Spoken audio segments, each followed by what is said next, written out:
Hi, this is Ravi తొంగల. Hanuma Vihari వ్యవహారం రోజు రోజుకి సరికొత్త మలుపులు తిరుగుతుంది. మొన్నటి వరకు హనుమ విహారీదే తప్పు అంటున్న వైసీపీ ఇప్పుడు హనుమ విహారీది అసలు పూర్తిగా తప్పు, అతనికి యారోగెంట్ అనే విధంగా అతన్ని బ్లేమ్ చేసే పనిలో పడింది. సో ఇదే అంశాన్ని జైషా చాలా తీక్షణంగా గమనిస్తున్నారు.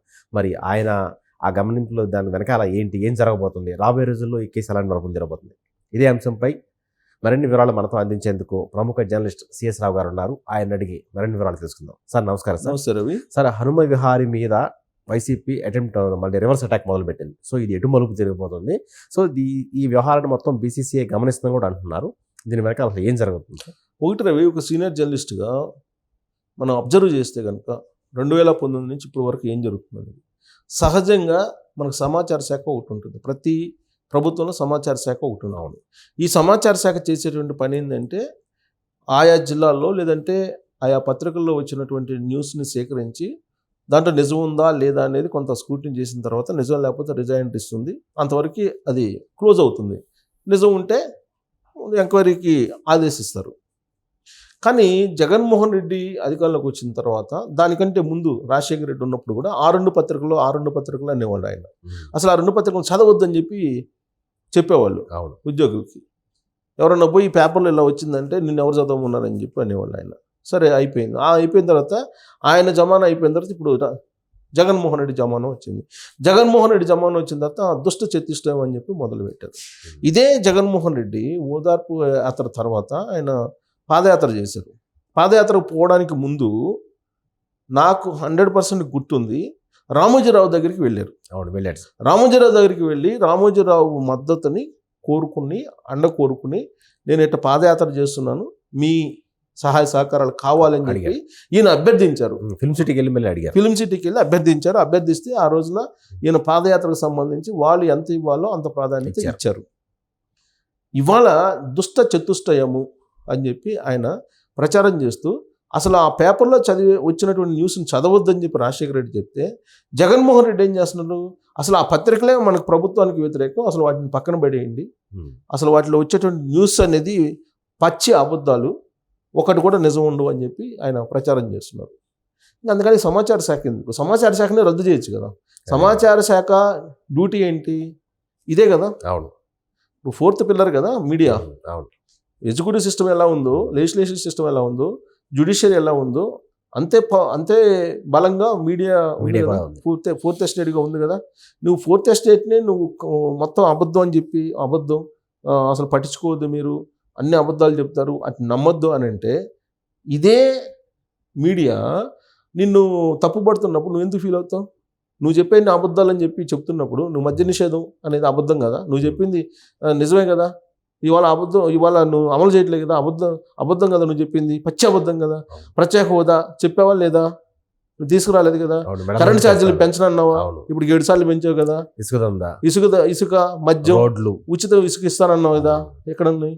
అంటే లెజిస్లేషన్ సిస్టమ్ ఏం చేసినా కానీ 4th ఎస్టేట్ చూస్తూ ఉండాలి, మీడియా చూస్తూ ఉండాలి. ప్రశ్నిస్తే పచ్చి అబద్ధాలు, దుష్ట చతుష్టయం, వీళ్ళు పనికిరాని వాళ్ళు, లేదంటే వీళ్ళు సమాజానికి చేడు పురుగులు, ఇలాంటి పదాలు వాడి జగన్మోహన్ రెడ్డి మాట్లాడుతూ ఉంటారు. నీకు నిజంగా అబద్ధాలు ఉంటే నీ ఇన్వెస్టిగేషన్ సంస్థలు ఉన్నాయి, నీకు ఒక యంత్రాంగం ఉంది, నువ్వు ఖండించు, లేదా నిజాలు బయటపెట్టు, అంతే కదా చేయాల్సింది. కానీ ఆయన ఏం చేస్తున్నారు, అసలు దుష్ట చతుష్టయం అని చెప్పి దాన్ని అసలు చదవద్దు అని చెప్పి చెబుతున్నారు. అలానే ఇప్పుడు ఏదైనా ఉంటే అటాక్ చేస్తున్నారు. వివరణ ఇవ్వట్లా, ప్రజలకి సమాధానం చెప్పట్లా. పారదర్శకత ఉండాలి కదా, సమాధానం చెప్పదు, పారదర్శకత ఉంది. దాంట్లో భాగంగా ఇప్పుడు హనుమ విహారీది ఇష్యూ వచ్చింది. హనుమ విహారీ ఇష్యూ వచ్చినప్పుడు హనుమ విహారీనే అతను ఇన్స్టాగ్రామ్లో తన మొత్తం బాధని వ్యక్తం చేస్తూ తన కెప్టెన్సీ ఎలా పోయింది, వైఎస్ఆర్ కాంగ్రెస్ పార్టీకి సంబంధించిన కార్పొరేటర్ నరసింహాచార్య అనే అతను కుమారుడు పృథ్వీరాజ్ ఏ విధంగా చేశాడు అనేది మొత్తం క్లియర్గా అతనే రాశాడు కదా. పొలిటికల్కి ఏం సంబంధం? రాజకీయాలు అనేవి క్రీడల్లో కూడా ఇన్వాల్వ్ అవుతున్నాయి, ఇది మంచి పద్ధతి కాదు అని చెప్పి అందరూ అంటున్నారు, విపక్షాలు కూడా అన్నాయి. ఇప్పుడు ఏం చేస్తున్నారు, దాన్ని రివర్స్ అటాక్ చేస్తున్నారు. ఇప్పుడు హనుమ విహారీ మీద రివర్స్ అటాక్ చేస్తున్నారు. అసలు ఉందే ఇప్పుడు వాస్తవంగా తీసుకుంటే ఆడ ఎంపైర్స్ కానీ, కోచ్లు కానీ, తర్వాత మొత్తం కమిటీలు ఆంధ్ర క్రికెట్ అసోసియేషన్లో ఉండేటువంటి వాళ్ళు కానీ మొత్తం ఇంకొక సామాజిక వర్గం లేదు, మొత్తం రెడ్డి సామాజిక వర్గం. విజయసాయి రెడ్డి దగ్గర నుంచి శరత్ చంద్రారెడ్డి దగ్గర నుంచి మొత్తం కంప్లీట్గా ఎంపైర్స్ దగ్గర నుంచి లాస్ట్కి స్కోర్ వేసేవాళ్ళు కూడా మొత్తం రెడ్డి సామాజిక వర్గం ఉంది. వైఎస్ఆర్ కాంగ్రెస్ పార్టీకి సంబంధించినట్టు కరుడు కట్టినటువంటి నేతలందరూ దాంట్లో ఉన్నారు. వాళ్ళు ఆ నరసింహాచార్య అతనికి భూమన కరుణాకర్ రెడ్డి అలాగే శివిరెడ్డి భాస్కర్ రెడ్డి అత్యంత క్లోజు. వాళ్ళ ప్రెజర్ ద్వారా ఇదంతా జరిగిందని చెప్పి గగ్గోలు పెడుతుంటే క్రీడా రంగం మొత్తం కూడా వీళ్ళు హనుమ విహారీ మీద రివర్స్ అటాక్ చేస్తున్నారు. ఏమి హనుమ విహారీ మీద రివర్స్ అటాక్ చేస్తున్నారు? ఇప్పుడు సాధారణంగా ఏ రాష్ట్రంలో కూడా రంజీ టీమ్స్లో 15 మంది లేదా 16 మంది ఉంటారు, 17 వాళ్ళు ఉండరు అనేది ఉంది. ఇంకా ఎగ్జామ్షను, ఇంకా క్రికెట్ అసోసియేషన్ రాజకీయాలకు పులుముకున్నప్పుడు 17 మందిని చేస్తారు, 18 మంది చేస్తారు, 20 మందిని కూడా చేస్తారు. అది వాళ్ళ ఇష్టం. అది రాజకీయాలు పులుముకున్నప్పుడు. ఇప్పుడు తిరుపతి దేవస్థానం అంతకుముందు 13 మంది 15 మంది ఉండేవాళ్ళు. వాళ్ళు 23 మంది 26 మంది 50 మందికి తీసుకొచ్చారు. ఎవరు తీసుకురమ్మన్నారు? ఆగమ శాస్త్రం చెప్పింది, చెప్పలేదు కదా. వాళ్ళందరికీ జీతాలు ఇవ్వాలి, డబ్బులు ఇవ్వాలి. అలానే దానికి వివరణ ఏమి ఇస్తున్నారు? ఏదో 2-3 రాష్ట్రాల్లో ఉన్నాయి, ఆంధ్రప్రదేశ్లోనే 17 మంది ఉంటే తప్పు వచ్చిందా అని చెప్పి ఒక అటాక్ చేశారు వాళ్ళ నీలి మీడియాలోని. సో రాధాకృష్ణ భాషలో చెప్పాలంటే కూల్ మీడియా, మామూలుగా నీలి media, blue media, yellow media, pink media, పిచ్చ మీడియా, ఇలా రకరకాలు ఉన్నాయి కదా. కానీ రాధాకృష్ణ భాషలో చెప్పాలంటే కూల్ మీడియా దాంట్లో ఏం రాశారు? 17 మంది ఉంటే తప్పేంటి, మిగతా రాష్ట్రాల్లో ఉన్నాయి కదని చెప్పి 2-3 రాష్ట్రాల పేర్లు మెన్షన్ చేశారు. సాధారణంగా ఏంటంటే ఆనవాయితీ 15 మంది కన్నా ఉండకూడదు రంజీలో, లేదా 16 మ్యాక్సిమం, అంతకన్నా ఉండకూడదు. 17 ఇతను కావాలని చేర్చారు అనేది చెప్తూ ఉన్నారు క్రికెట్కి సంబంధించి. అయితే ఇక్కడ హనుమ విహారీకి సంబంధించి ఇంకొక ట్విస్ట్ కూడా ఇచ్చారు కూలి మీడియా. ఏమి ఇచ్చింది? అసలు హై లెవెల్లో ఉండేటువంటి నిర్ణయం ఇది, క్రికెట్ అసోసియేషన్ హై లెవెల్లో ఉండేటువంటి చైర్మన్ నిర్ణయం. అక్కడ వాసిరెడ్డి చౌదరి ఎవరు, ఇతని మీద కంప్లైంట్స్ వస్తాయి, అనేకమైనటువంటి కంప్లైంట్స్ వస్తున్నాయి గత కొంతకాలంగా. ఆ కంప్లైంట్స్ వస్తుంటే ఇతనే కెప్టెన్సీ నుంచి మార్చమన్నాడు. దీనికి మాకు ఆంధ్రప్రదేశ్ క్రికెట్ అసోసియేషన్ సంబంధం లేదు, హై లెవెల్ కమిటీ చైర్మన్ చేసినటువంటి పని అని చెప్పి అతని మీద పెట్టేశారు. ఎందుకు? ఇది మొత్తం వస్తుంది కదా, మొత్తం పైనుంచి కింద దాకా రెడ్డి సామాజిక వర్గం ఉంది, కరుడు కట్టిన వైఎస్ఆర్ కాంగ్రెస్ పార్టీ వాళ్ళు ఉన్నారు, వాళ్ళ మీద ఇప్పుడు వస్తున్నారని ఆడుదాం ఆంధ్ర పేరుతోటి ఏ విధంగా చేశారు వీళ్ళందరూ మొత్తం విమర్శలు వస్తున్నాయని చెప్పి ఈ మొత్తం మార్చింది వాసిరెడ్డి చౌదరి. అతని పేరు ఏదో ఉంది, అతను చేశాడు, అతను మార్చాడు అని చెప్పి చెప్పారు. అసలు నాకౌట్కి రంజీ టీంని, ఆంధ్ర టీంని రంజీల్లో నాకౌట్కి తీసుకొచ్చినటువంటి కెప్టెన్ విజయవంతంగా హనుమ విహారీకి క్రెడిట్ ఉంది. కానీ అతన్ని మార్చేశారు. సరే, మార్చిన తర్వాత అతను ఏదో తన బాధ అని చెప్పారు, దాన్ని రెక్టిఫై చేయాల్సింది పోయి ఇప్పుడు పృథ్వీరాజ్ని ప్రవేశపెట్టారు. పృథ్వీరాజ్ నా దగ్గర చాలా ఆధారాలు ఉన్నాయి, ఇతను చాలా తప్పులు చేశాడు, చాలా కంప్లైంట్స్ ఉన్నాయి.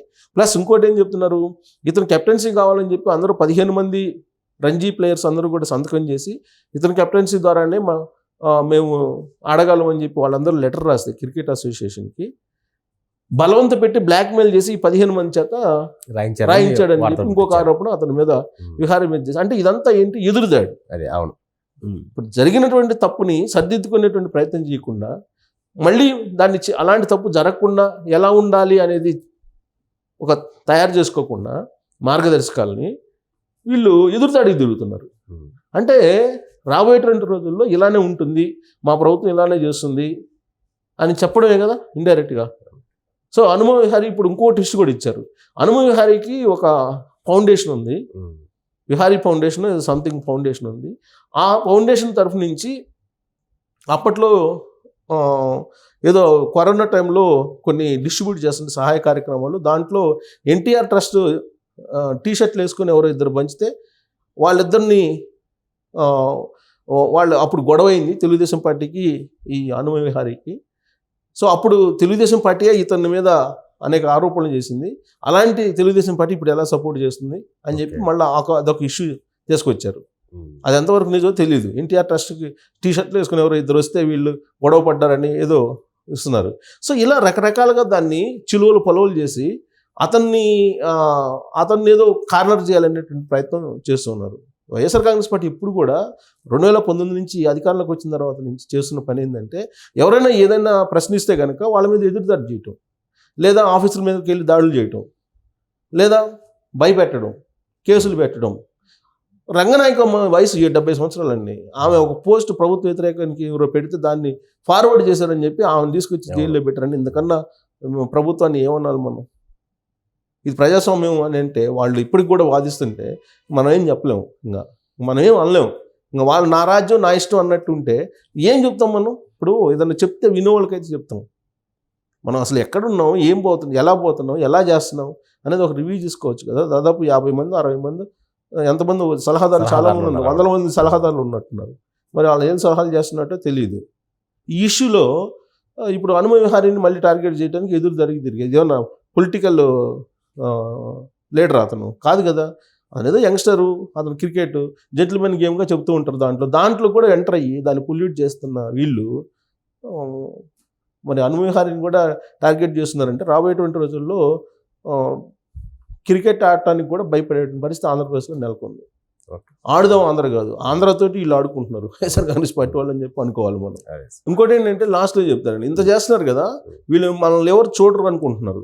దీనికి బీసీసీఐ ఉంది. దీనికి బీసీసీఐ ఖచ్చితంగా చర్యలు తీసుకుంటుంది. ఆల్రెడీ జైషా బీసీసీఐ చైర్మన్గా ఉన్నాడు, చైర్మన్ అధ్యక్షుడిగా ఉన్నాడు. ఆల్రెడీ మొత్తం రిపోర్ట్స్ తెప్పించుకొని అసలు ఏం జరుగుతుంది ఆంధ్రప్రదేశ్లో అనే దాని మీద క్రాస్ చెక్ చేస్తున్నారు. ఇప్పుడు వీళ్ళంతా హనుమ విహారీ మీద దాడి చేయాలని ప్రయత్నించినా అసలు వాస్తవాలు బయటకు వచ్చినప్పుడు ఈ నరసింహాచారి వాళ్ళ అబ్బాయి పృథ్వీరాజు అసలు వీళ్ళు ఎవరి ద్వారా ప్రెజర్ చేశారు, పొలిటికల్ ఇన్ఫ్లుయెన్స్ ఏందని ఖచ్చితంగా బయటకు తీసే అవకాశం ఉంది. లేదంటే రాబోయేటువంటి రోజుల్లో బీసీసీఐకి ఏం జరుగుతుందో కూడా తెలియదు కదా రంజీల్లో. కాబట్టి ఖచ్చితంగా జైషా దీని మీద కాన్సన్ట్రేషన్ చేశారు. ఖచ్చితంగా జరుగుతున్న పరిణామాలను వీళ్ళు ఒక రాజకీయపరం దాడి జరిగినప్పటికీ కూడా కేంద్రం నుంచి ఢిల్లీ నుంచి మాత్రం ఖచ్చితంగా మూడో కన్ను ఉందని చెప్పి వీళ్ళు గ్రహించాలి. ఓకే.